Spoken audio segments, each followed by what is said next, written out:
Well, hello everyone, and welcome back to another True Crime Time with Junebug. That's me, and I know you can hear the furnace, but since it's a balmy 0 degrees or below here in Michigan right now, and many places in the US, there wouldn't be a time where I could film when it's not on. It does occasionally shut off, but I had to hustle to replace the furnace filter the other day, and we keep our house at a lovely 65, so we're gonna have another really big energy bill. Anyway, just want to apologize because you will be hearing that furnace. But anyway, let us just get started. Less time you have to hear me and the furnace, the better for everyone. So today we are going to talk about Bianca Michelle, or B. Devins. And I know what you're already thinking if you've heard the name. Everyone's covered this, it seems like. And you're right, I'm very behind the times, but it's just, I wanted to cover it too. So here I am. Yes, we're talking about Bianca Devins, and this takes place July 14th of 2019. And I always say the age of the victims in case anything with children bothers you. Technically, yes, she was 17, so legally a child. Granted, no death is like fine, but I know like if it's sometimes like 10 and under, 5 and under can really hurt people in a different way. So I just like to give a warning. And this takes place in Utica, New York. And the teeny silver lining in the whole wide world is that it is a solved case. Oh my goodness gracious. So like I said, many others have covered this. I don't want to say it went viral because that just doesn't sound right to say about a true crime case, but I guess in a sense it did. So I'm gonna try to keep this short as I can. I say that a lot. The videos don't always end up short. Now, I actually heard about this from, of all places, the BuzzFeed Unsolved channel. Like Ryan and Shane go on. It was, oh my gosh, I'm gonna butcher this poor man's name. Is it Arya Ivanthong? I don't think he really does anything on the channel anymore. I don't know what BuzzFeed Unsolved's up to. I really don't. Anyway, I watched their video, and that's how I originally learned about this case. And I saw 48 Hours has an episode on this case, and there is actually a song called Bianca Devins by Skinned. I believe that's how it's pronounced. SKYND. So if you were interested in more about the case, like those are some of the things I found. So let's start talking about Bianca. So Bianca was born October 2nd. My bad. My eyes are getting checked next week. She was born October 2nd in 2001 in New Hartford, New York, to parents Michael and Kimberly Williams Devins. Now, her parents would later divorce and both would remarry. And I believe she had 5 siblings. I think 2 of them were full siblings, quotations around that, and 3 were step or half siblings. I'm not 100% certain. Now, it was said Bianca was very caring and compassionate. She was said to be very helpful and had a beautiful smile. And she is downright adorable. She's an adorable little lady. She loved animals, especially cats, I learned. Now, she also had, she loved cats, but she had a beloved childhood cat named Belle, who had passed on before the events of this case. She was a member of the local church. She was great at art, and actually she's also really good at playing the ukulele, from what I learned. She was an aspiring model, and I feel like she obviously could have done that, but she also planned on continuing her education to study psychology. And this seems to be personal to her to follow this path due to her own struggles with mental health. And I did want to note that she did graduate high school on June 28th of 2019. And then, yes, she was planning on continuing her education for a psychology degree. Now, as I mentioned, with her mental health, that was a bit of a struggle for her from time to time. Due to her mental health struggles and feeling a bit isolated, she would turn to online communities, which isn't always the best experience or best idea, because she didn't have the best experience, to say the least. Now, online communities can be great. She eventually found a pretty good one that she regularly communicated with people with. It was a smaller group, but I believe, and I learned later after the events of this case, that some of these people, even online, would come to her funeral if they could. But besides this good little community, Bianca seemed to deal with harassment, unfortunately, mainly from incels for the last 2 years of her life, which that's too much incels, too many. A day dealing with incels is too many, let alone 2 years. And I do want to note, in case anyone is like, wait a minute, the police were not aware of a connection between Bianca's case and the incel movement, but I personally, and many others, think there is something to it. Just to throw that out there. Now, Bianca, with her online community and just liking to make connections online, it was online, I believe specifically Instagram, in April of 2019, she would meet the asshole. I do have his name written down, and I planned on saying his name, but then I would learn a bit later on with research that I think he kind of wants that, he wants to be remembered. So I'm not gonna say his name. And I encourage the 10 of you who watch this, don't even look him up. Don't even bother. Don't give him thoughts. He just sucks and he's kind of ugly. I'll give him that. But she would meet Asshat. We're gonna call him. And he was 21 and started following her on Instagram. Remember, she's 17. And he would, as the kids say, slid into the DMs. Now, Bianca's sister, I guess, said he was a, quote, trusted family friend, end quote. I don't know if that's true, especially now. And Bianca's mom said he seemed very nice and polite when they met, because Bianca and Asshat would meet in person. They didn't live very far apart and I guess would hang out. Now, police describes their relationship as personally intimate.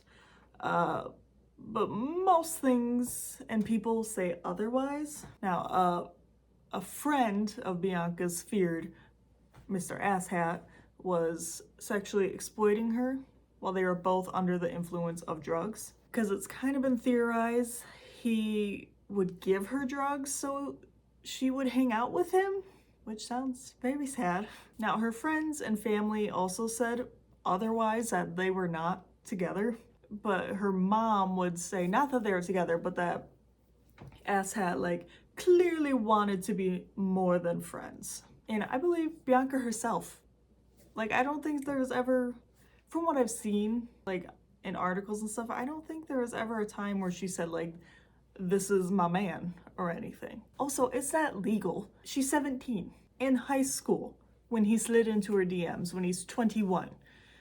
And I know you're gonna say excuse you, Junebug, you and your husband have a bigger gap than that. And you're right, but me and Genesis met in college when I was of age.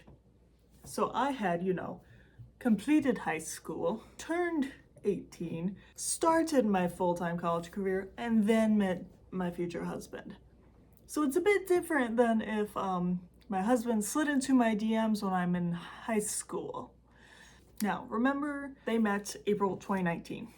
That's when he slid into the DMs. Now, she graduated, if you remember, I said June 28th of 2019, 2 months later. And on July 13th, not even a month later, Bianca, Asshat, and a mutual friend named Alex would attend a concert in New York City. Now, I guess her and Alex kissed, which, fine.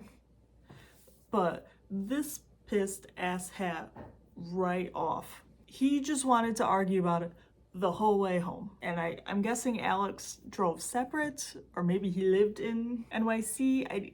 Alex was not with them, like on the way home. And asshat just would not let it go that Bianca, his not legal, not girlfriend, kissed another man. This pissed him off so much that when Bianca ended up falling asleep in the backseat of the car on the way home, he began assaulting her and slicing her neck with a knife he had hidden in his car.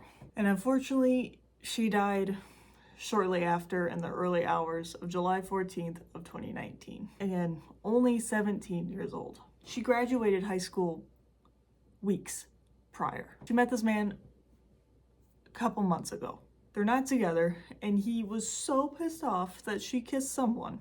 He killed her. I have no words.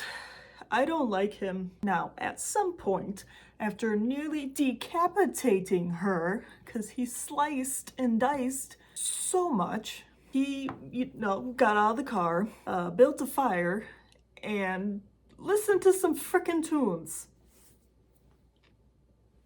Now, a bit later, I guess, after he listened to some tunes, he would start calling family members, which made them concerned. And the family members would call the cops. He would then post pictures he took of Bianca's body onto Discord, which is where her little closer knit community was. And he wrote as the caption, quote, "Sorry fuckers, you're going to have to find somebody else to orbit," end quote.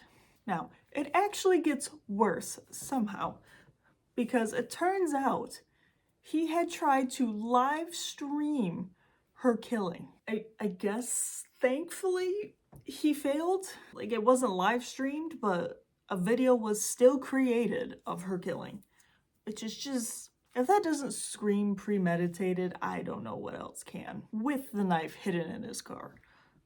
Granted, he seems to be the weirdo that would just have a knife just by him at all times. Just the vibes I get. Now, this is all very early hours, late into the night, July 14th. So by around 7 a.m., people on the Discord had seen the pictures. And thankfully, multiple called 911. Now, Asshat himself actually called the cops and said, quote, "My name is," and the victim is Bianca Michelle Devins. "I'm not going to stay on the phone for long because I still need to do the suicide part of the murder-suicide," end quote. The audacity. Well, all of this, the audacity, but extra, what's wrong with him? Now, with all the people calling, including him, police arrived to find him, lying across a green tarp on top of Bianca's body. It was green tarp, Bianca, asshat on top. And when the police arrived, they find him stabbing himself in the neck and posting more photos online, of him cutting and stabbing his own throat. He's just insane. Now, he was arrested, and he did survive. And there was a note found saying, quote, "May you never forget me," end quote. So that is why I decided to not say his name and encourage people not to look it up or to look at him. Now, obviously, they have to confirm it's Bianca's body, and yes, it was. We're not shocked, but I get that they have to go through the processes. So after it was confirmed to be her body, and I assume they probably stitched his neck or something, he was charged with second-degree murder. So later, on July 29th, he pleaded not guilty, which I don't know the logic there. I don't know if they were trying to go not guilty by reason of insanity, because he's freaking batshit crazy. Or if he's just gonna try to straight up deny he did this. I don't know the logic. I don't know his team's defense. I don't know. However, on February 10th of 2020, jumping ahead, this was slightly before his trial, he changed his plea to guilty. So I don't know if his team at that point were like, "Bro, we got nothing." I don't know. But he changed it to guilty. Now, sentencing, because I don't know if it went to trial necessarily with him pleading guilty, but sentencing for him was set was set for April 7th. Now, this was obviously delayed due to COVID. Everything was. But on June 2nd, sorry, there's a lot of dates, I'm sorry. He flip-flopping like a fish. But on June 2nd, he tried to withdraw the guilty plea that he put in. It didn't work. They didn't let him do that. So the hearing was on September 30th. The written decision was on October 30th. And on March 16th of 2021, remember, COVID slowed things hella down, he was sentenced to 25 years to life in prison. And I hope he never gets out. I don't think he should be out. And I guess he apologized. Like when they do the statements and whatever at the end. I don't even know if he meant it. But even him apologizing doesn't change anything. He still sucks. And Bianca is still gone. And I will try to find that article again. Unfortunately, many articles I tried to read, I would have had to pay for. So, well, maybe it'll be easy to find this article then because it was free. But it was a CNN article. I'm gonna try to list it if I can find it again. It's the victim impact statements, not like word for word, but it gives a overview of them. Now, I don't want to give him any more attention. He's in prison. He should stay there forever. If you disagree, I don't know why. But let's move on to some other crappy people, shall we? So, yes, he did this alone. Don't worry about that. But let's talk about all the crappy people who shared her deceased pictures all over the internet. Like, what the heck are you thinking? Some people, no, including many incels, were praising her killer. For what? People were sending the pics of her to her family members as if they haven't gone through enough. Now, some people were using the pics or promising to upload the pics if people followed them or like using it to get likes and follows. It's insane. Some people, which unfortunately I've heard this before, but some people were setting up fake fundraisers, like fake GoFundMes, to raise money off of her death. I don't know how someone, like, I could never, even if I was like dirt poor, I could never. Shitty of a person do you have to be to do any of these things? So all those people sucked.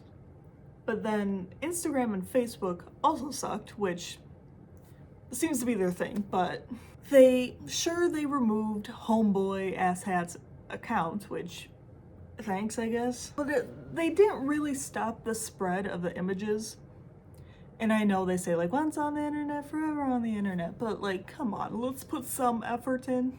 Because I guess users who would like try to report the photos of Bianca, at least on Instagram, Insta would reply like after the review, they were told the pics didn't violate community guidelines. And unfortunately, the pics would keep circulating. They were found up to 4 days later on Instagram, which I guess isn't crazy. And a couple months they were still being found on Facebook, which I know Facebook's a bit slower. And then Bianca's sister was still being sent the photos of her dead sister 2 years later. They were still seeing her photo being circulated occasionally and being sent to them, which is just, do people not have anything better to do? But anyway, enough complaining about sucky people. Let's go, I guess, into the aftermath. So Bianca's vigil was held on July 15th, 2019, obviously, with her funeral being on July 19th. And another vigil was held July of 2020. Counseling sessions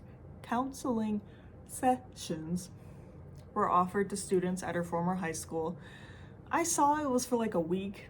I'm really hoping it was longer than that, but I don't know for certain. And on February 14th, 2020, an art/fashion show was held with her artwork and like designs. And to combat the spread of the images with her corpse, hashtag Pink Clouds for Bianca was started. And it was used to share images of pink clouds for her, because I don't know if you can tell by the pink hair she had in the past. She liked pink. And then a few years down the line, Bianca, I've heard it called Bianca's Law, and I've heard it called Caroline's Law, and I've also now heard Bianca and Caroline's Law. It was signed in December 2022 in New York State, not just a city, making it illegal to spread images of the victim of a criminal offense. In short, because obviously there's a lot more details and like a law, and they're trying, the hope is to eventually have it in federal law as well, which I feel like it should be. It just seems like a reasonable thing, not too much to ask. And now you're probably wondering, who's Caroline? Well, if you were like me and had no idea, I did some research. I'm still actively doing research because I'm hoping next week I'll be able to have Caroline's story up, because it does involve the internet. But I'm hoping next week I will have my video up for Caroline's Law. I try to always have, when I put true crimes up, on Friday evenings. Sometimes it depends how long it takes to export and upload and waiting and all that stuff. Anyway, that was a long explanation for I'm gonna be covering Caroline's story next. So hopefully 2 weeks in a row of true crime times. Let's not get our hopes up though, it is me. But anyway, thank you for watching. I guess tell me what you think. I'm guessing we're all gonna think Homeboy is shitty as hell, but you know, tell me what you think. And I will hopefully see you next week. Bye guys.